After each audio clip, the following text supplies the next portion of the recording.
तो स्त्री के दमन के पीछे जो कारण है वो ये दो बातें हैं। और तीसरी स्त्री भी स्वयं है, ड्रमों में काट के बंद कर दे रही। उसने कहा नहीं रहना इसके साथ, बंद करो इसको ड्रम में। सब यहाँ मतलब का पढ़ रहे हैं, यहाँ इतिहास कोई नहीं पढ़ता। ठीक है।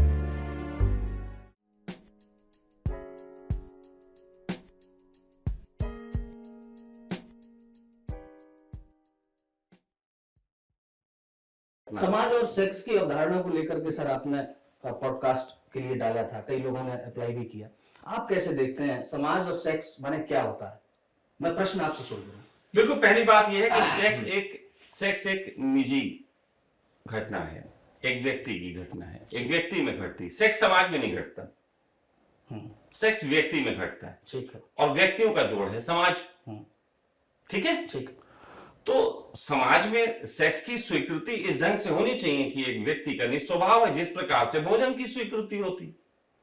भोजन हर व्यक्ति का निज स्वभाव है, उसे जरूरत है, वो खाएगा। ठीक है। लेकिन भोजन खाने वाले बहुत से लोग जुड़ के एक समाज बनाते हैं। भाई समाज क्या है? यही सब लोगों की भीड़ ही तो समाज हो जाती है। ठीक है। तो व्यक्ति सब सेक्स चाहता है और समाज सेक्स का विरोध करता है। ये बड़ा अजीब सी बात हो गई, क्योंकि समाज में जितने भी लोग जुड़े हैं सभी सेक्स कर रहे हैं, तो सेक्स का स्वीकार क्यों नहीं कर रहे हैं? जी। तो मेरा मानना तो ये है कि समाज को इतना समझदार होना चाहिए कि वो व्यक्ति के स्वभाव की और उसकी जरूरतों की रक्षा कर सके। भाई जैसे एक समय था कि जंगल में हम सब रहते थे। ठीक है। तो शिकार करते थे, अलग अलग शिकार करते थे। तो शिकार इसलिए करते थे अलग अलग कि हमारी जरूरत थी। उसके बाद क्या हुआ कि लगा कि हम कुनवा बना के रह सकते हैं, तो कुनवे बना के रहने लगे। ठीक है। तो उसमें यह था कि शिकार करने के लिए कुछ लोग चले जाते थे और कुछ लोग चले जाते थे। मेरा एक सवाल सर, हाँ, आप हालांकि बहुत तेजी से बोलते हैं सर, तो कई बार प्रश्न आते हैं। बिल्कुल। अब वो जो शिकार करने जा रहा है ना सर, वो स्त्री को ही घर में क्यों रखता है? मैं जंगल की बात कर रहा हूँ। एक जंगल की अवधारणा, एक कल्पना है, एक दृश्य है जिसमें एक शिकारी है। ये किसने कहा? पुरुष प्रधानता की बात आती है ना सर। पुरुष जाता है शिकार करने, स्त्री रहती है संभोग के लिए घर में। ये फिलॉसफी पे मैं थोड़ा सा बात करना चाह रहा हूँ। ये अलग अलग समाज के अपने अपने दर्द हैं। ऐसा कहीं नहीं है, ऐसा नहीं है, ऐसा कहीं नहीं। हिंदुस्तान में मैं फिर कह रहा हूँ, अब हिंदुस्तान में 2-4 लोग, 10 लोग, 100 लोग, 500 लोग जो कर रहे हैं, क्या वही नियम बना दें? हम नियम किसको बना रहे हैं? क्या स्त्री की स्वतंत्रता नहीं? आज भी स्त्री कमाने के लिए जाती है और स्वतंत्रता होनी चाहिए। तो बस कमाने, पहले वो जंगल चली जाती थी शिकार करने के लिए, अब वो कमाने के लिए ऑफिस चली जाती, तो स्वतंत्रता तो है। अब स्त्री ना ले तो इसमें कोई क्या करे? आंकड़े सर सामने हैं, आप जानते हैं। मैरिड, शादी होने के बाद, बच्चा होने के बाद काम पे नहीं लौटती हैं लड़कियां। देखो जी, मेरा मानना है फूलेबाई थी, सावित्री फूले भाई जी, उस समय किसी को भी पढ़ने की स्वतंत्रता नहीं थी। हाँ, वो पढ़ी पहला विद्यालय बस। आपके समाज ने, आपके कानून ने आपको स्वतंत्रता के नियम दिए हैं। अब अगर आप पालन नहीं करते हैं तो दोषी आप हैं, वो चाहे स्त्री क्यों ना हो। ये समाज द्वारा दिए गए हैं नियम। मैं फिर कह रहा हूं, समाज आप क्यों बीच में ला रहे हैं? देखिए, हम जिस समाज में रहते हैं, मैं बहुत समझना चाह रहा हूं सर। आप बिल्कुल समझे। देखिए, हम जिस समाज में रहते हैं उस समाज में एक कानून नाम की चीज भी है। ठीक है। आज के दौर की बात कर रहे हैं, और वो समाज से बड़ा है। वो समाज से बड़ा है, निश्चित बड़ा है ना। अब उसका पालन कोई ना करे तो इसमें कानून क्या करे? कानून ने तो स्त्री को अधिकार दिया, पिता की संपत्ति में भी बराबर का अधिकार दिया। ठीक है। चाहे तो स्वतंत्र रह के घूम सकती है, इसका भी अधिकार दिया। चाहे तो वो लिव इन में रह सकती, इसका भी अधिकार दिया। बिल्कुल है। चाहे तो वो बिना शादी के बच्चा पैदा कर सकती, इसका भी अधिकार दिया। ठीक है।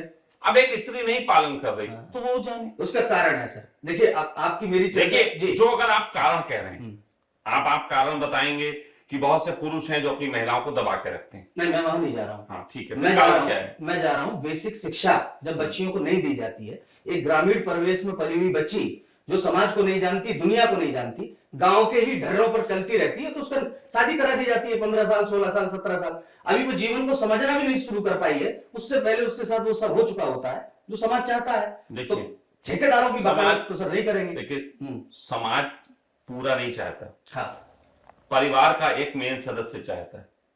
परिवार का एक मेन सदस्य। हर परिवार में एक मुखिया होता है, और ज्यादातर वो होता है जो कमा के लाता है। ठीक, पिता। वो पिता हो, भाई हो, जो भी हो, जो पति हो, बेटा हो, जो कमा के लाता है वो मुखिया हो जाता है। तो वो ये चीज करता है। दो वजह से लोग जो हैं स्त्रियों का दमन करते हैं। पहली है अज्ञानता, दूसरी है भय। दूसरा भय है।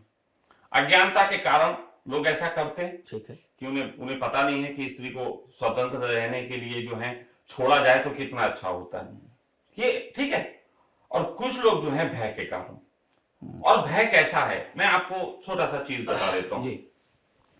देखो, आज की तारीख में हम इतिहास पढ़ते हैं, बहुत लोग पढ़ रहे हैं, बड़े बड़े विद्वान पढ़ रहे हैं, बड़े विद्वान पढ़ रहे हैं। हम उसमें से क्या खोज के ला रहे हैं, आज की पीढ़ी की बात बता देता हूं, विद्वानों की बात बता देता हूं। हम खोज के ला रहे हैं बाबर ने कितने मंदिर तोड़े। हम ये नहीं ला रहे कि उसने कितने मंदिर बनाने के लिए पैसे दिए। हम ये तो लेके आ रहे हैं, एक स्त्री पढ़ती है, राम ने सीता को घर से निकाल दिया। लेकिन ये नहीं पढ़ती कि राम अपने घर में रह के कंदमूल खाया करते थे, जमीन पे सोया करते थे। ये नहीं पढ़ती। सब यहां मतलब का पढ़ रहे हैं, यहां इतिहास कोई नहीं पढ़ता। ठीक है, यहां इतिहास में देखो एक सिंपल सी साइकोलॉजी है जैसे, और वो साइकोलॉजी ये है कि हमें अगर वास्तविक आनंद का सामना ना हुआ हो तो हम अपने आप को आनंदित दिखाने के लिए अपने से बड़े दुखी लोगों को ढूंढते रहते हैं। अपने आप को आनंदित दिखाने के लिए ये मनोविज्ञान का एक पार्ट है। ठीक है, जैसे लोग जाते हैं, उनका कोई व्यक्ति, उनका रिश्तेदार बीमार है तो उसे देखने जाएंगे, अच्छा भैया तुम्हें कैंसर हो गया, तो पड़ोस वाले से पूछते भैया तुम्हें क्या हुआ। बिल्कुल, तो वो कहता है कि हमें तो बस 2 दिन बाद छुट्टी मिलने वाली। अच्छा ठीक, फिर तीसरे से पूछेंगे, जब तक उन्हें बड़ा दुखी नहीं मिल जाएगा तब तक वो पूछेंगे, और बड़ा दुखी मिल जाने के बाद देखो अब वो बेचारा महीने भर से पड़ा हुआ, तुम तो अभी भी आए हो। तो क्या है, ये तसल्लियां हैं। तो इंसान जो वास्तविक आनंद को उपलब्ध होता है वो दूसरे से तुलना बंद कर देता है, तुलना बंद करता है।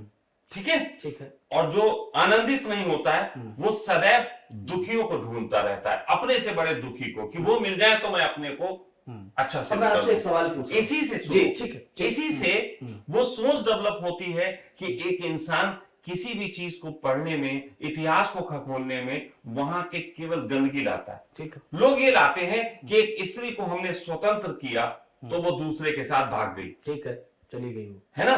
लेकिन ये भी मिसालें नहीं लाते कि एक स्त्री को स्वतंत्र किया तो उसने जो है हमारे कारोबार को संभाल लिया, हमारे घर को आनंदित कर दिया। वो भी मिसालें हैं, लेकिन उस मिसाल को नहीं लोग लाते। कोई देना नहीं चाहता क्योंकि डरता है। बिल्कुल। और दूसरी चीज ये है कि अब इसी को मैंने भय कहा, है ना।